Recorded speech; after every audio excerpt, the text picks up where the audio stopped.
Welcome back to the show, everyone. Just before we started, there were some comments being thrown around. I'm sure they were meant all in jest, but sometimes the things that you say hurt.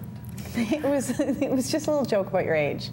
You know you love Dr. Are there Heidi? any little jokes about age? Dr. Heidi Roots is a naturopathic physician, and she's here today to tell us about all sorts of summer stuff. Even though it's raining, it's going to be sunny again tomorrow. Heidi, how are you? Hi, Heidi. Fabulous. Easy to cast stones when you're in your 20s still, isn't it?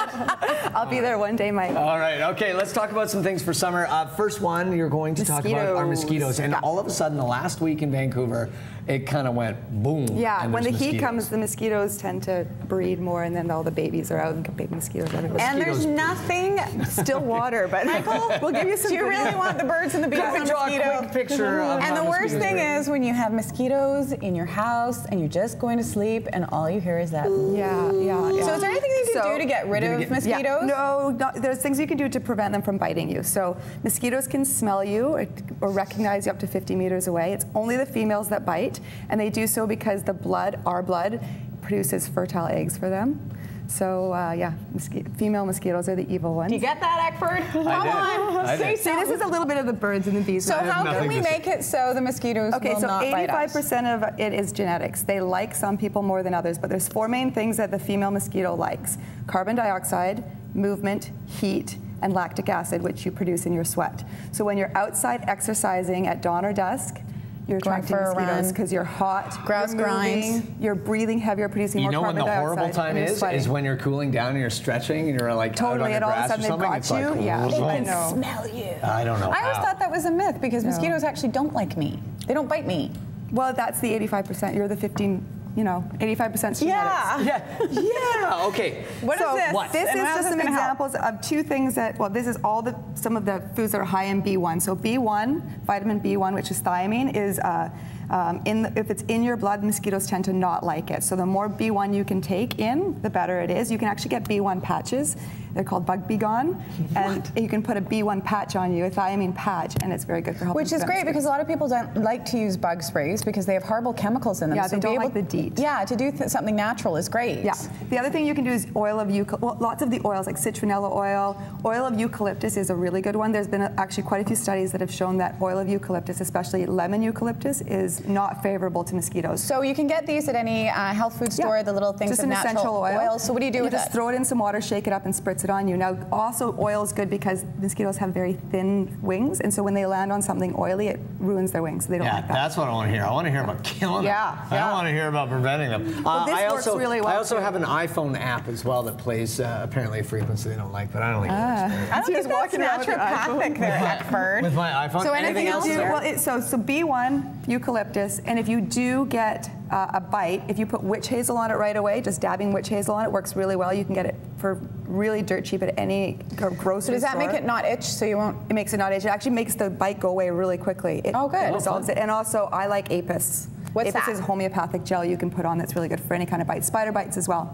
Spider bites. Does that take the itch away, or is it just? It takes the itch away. So just remember, you're better off in a lounge chair. Not moving, sitting really still. The next time I'm being lazy, holding your breath. I'm going to say Dr. Heidi told me. So the rest of these are just foods that have B1. So these are B1 foods, So these are B1 containing foods. Whole grains, and don't forget heavy breathing. They also like dark clothing. Blue and green are the 2 colors of clothing that apparently they like the best. She likes the best. Okay, and what have we got here? Okay, so this is all for sunburn.